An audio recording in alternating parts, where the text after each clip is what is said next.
നോമ്പുകാലം 2-ാം ഞായർ. വിശുദ്ധ ലൂക്കാ എഴുതിയ സുവിശേഷം 19-ാം അധ്യായം 1 മുതൽ 10 വരെയുള്ള വാക്യങ്ങളുടെ വിശകലനം. സക്കേവൂസിന്റെ മാനസാന്തരം. അനുതാപത്തിലേക്ക് നമ്മെ മാടി വിളിക്കുന്ന നോമ്പുകാലത്തിൽ ഓരോ പാപിക്കും തിരിച്ചുവരവിന് സാധ്യതയുണ്ട് എന്ന് ഓർമ്മിപ്പിക്കുന്ന ഒരു സംഭവ കഥയാണ് സക്കേവൂസിന്റെ മാനസാന്തരം.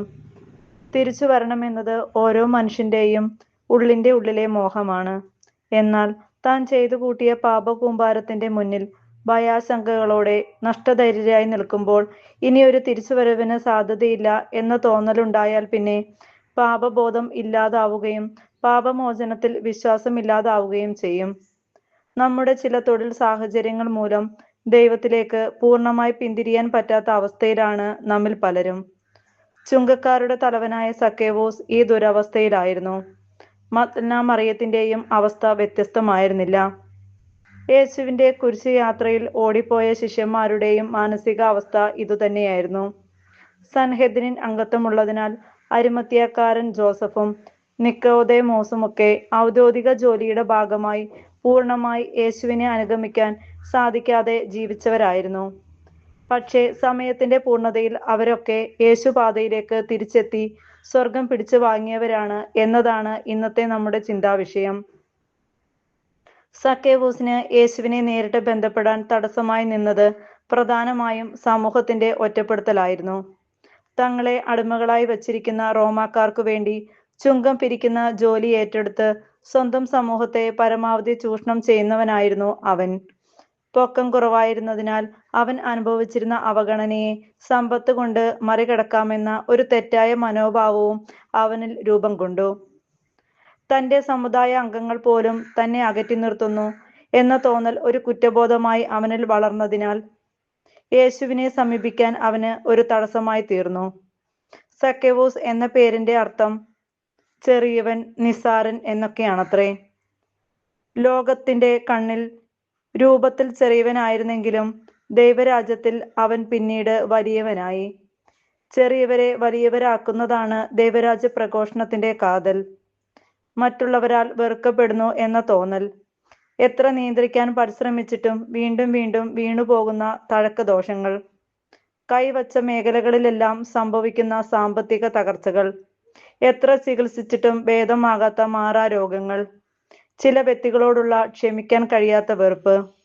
ഇനിയൊരിക്കലും എൻ്റെ ഈ ജീവിത സാഹചര്യം മെച്ചപ്പെടില്ല തുടങ്ങിയ നിരാശ നിറഞ്ഞ ചിന്തകൾ മനുഷ്യനെ ദൈവനിഷേധികളായി മാറാനുള്ള കാരണങ്ങളായി പരിണമിക്കാറുണ്ട്. എന്നാൽ ഇതേ അവസ്ഥയിലൂടെ കടന്നുപോയിട്ടുള്ള ചിലർക്ക് ലഭിച്ച ദൈവാനുഗ്രഹം എന്നെങ്കിലും തനിക്കും കരതകമാകുമെന്ന തോന്നൽ കൂരിരുട്ടനുഭവിക്കാറുമുണ്ട്. സക്കേവൂസ് നമുക്ക് മാതൃകയാകുന്ന ഇവിടെയാണ്. താൻ ജീവിക്കുന്ന പ്രദേശത്തേക്ക് ദൈവകാരുണ്യം കടന്നു വരുന്നു എന്നവൻ അറിഞ്ഞു. ഭാവാത്മകമായി പ്രതികരിക്കാൻ അവൻ തയ്യാറായി. ഒട്ടകം സൂചിക്കുഴയിലൂടെ കടക്കുന്നതിനേക്കാൾ പ്രയാസമാണ് ധനവാൻ സ്വർഗരാജ്യത്തിൽ പ്രവേശിക്കുന്നത്.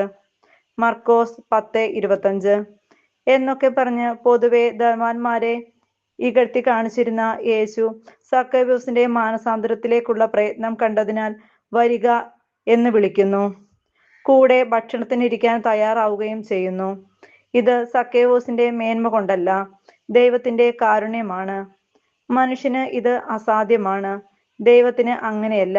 അവിടുത്തേക്ക് എല്ലാം സാധിക്കും. മത്തായി 10:27. ഈ അത്ഭുതമാണ് സക്കേവൂസ് എന്ന ധനികനിൽ നടന്നത്. വെള്ളം കോരാൻ വന്ന പാപിനിയായ സമരിയാക്കാരിയെ കിണറ്റിൻകരയിൽ കാത്തിരുന്ന പോലെ തന്നെയായിരുന്നു യോഹന്നാൻ 4:6 സക്കേവൂസ് കയറിയിരിക്കുന്ന സിക്കമോർ മരത്തിന്റെ കീഴിലൂടെയുള്ള യേശുവിന്റെ യാത്ര. നഷ്ടപ്പെട്ടു പോയതിനെ അന്വേഷിച്ച് കണ്ടെത്തുന്നവനാണല്ലോ മനുഷ്യപുത്രൻ വന്നിട്ടുള്ളത്. ലൂക്കാ 19:10, 15:1-32. ദൈവാനുഭവം നമ്മെ തേടിയെത്തുമ്പോൾ നാം ഇതിനോട് സഹകരിക്കണം. ഒരു നല്ല വചന പ്രഘോഷണം നമ്മുടെ ഇടയിലേക്ക് കടന്നു വരുമ്പോൾ മറുതലിച്ച് മാറി നിൽക്കാതെ സക്കേവൂസിനെ പോലെ അതൊരു സുവർണ അവസരമായി കരുതി അല്പം എളിമപ്പെട്ട് മുൻനിരയിലേക്ക് കടന്നു ചെല്ലാൻ കഴിഞ്ഞില്ലെങ്കിലും പിൻനിരയിലിരുന്നു കൊണ്ടെങ്കിലും ആഗ്രഹത്തോടെ അതിൽ പങ്കെടുക്കാൻ കഴിഞ്ഞാൽ സക്കേവൂസ് അനുഭവം നമുക്കും കരതകമാകാം. അനുചിതമല്ലാത്ത വഴികളിലൂടെ താൻ സമ്പാദിച്ച ധനമാണ് ദൈവാനുഗ്രഹത്തിന് തടസ്സം എന്ന തിരിച്ചറിവ് ലഭിച്ചതോടെ 4 ഇരട്ടിയായി പരിഹാരം ചെയ്യാൻ അവൻ തയ്യാറായി. ഇന്നായിരുന്നെങ്കിൽ നോബൽ സമ്മാനം നേടിക്കൊടുക്കപ്പെടേണ്ട ഒരു മാനസാന്തരമായിരുന്നു അത്. ഡൈനാമിറ്റ് ഉപയോഗം കണ്ടുപിടിച്ച ആൽഫ്രഡ് നോബൽ 1833-1896 എന്ന വ്യക്തിയുടെ മാനസാന്തരത്തിന്റെ കഥയുടെ ഓർമ്മ നിലനിർത്തുവാൻ അദ്ദേഹത്തിന്റെ പേരിൽ ആരംഭിച്ചതാണല്ലോ 1901 മുതൽ ഓരോ വർഷവും നൽകപ്പെടുന്ന നോബൽ സമ്മാനം. എത്ര വലിയ മാതൃകയാണിത്! എല്ലാം സ്വരുക്കൂട്ടി വെക്കുന്നതും കൈയടക്കി വെക്കുന്നതും എല്ലാ സുഖസൗകര്യങ്ങളും അനുഭവിച്ച് ജീവിക്കുന്നതുമൊക്കെ അംഗീകരിക്കപ്പെട്ട ഒരു സംസ്കാരത്തിലാണ് നാം ജീവിക്കുന്നത്. ഈ പ്രവണതയെ ചെറുത്ത് തോൽപ്പിച്ച സക്കേവൂസിന്റെ മാതൃക സ്വയം വിശദീകരിച്ച് രക്ഷ കൈവരിക്കാനുള്ള നോമ്പ് കാലത്തിലെ നമ്മുടെ പരിത്യാഗ ജീവിതത്തിനും ദാനധർമാദികൾക്കും വഴികാട്ടിയും ഉത്തേജനവുമായി തീരട്ടെ.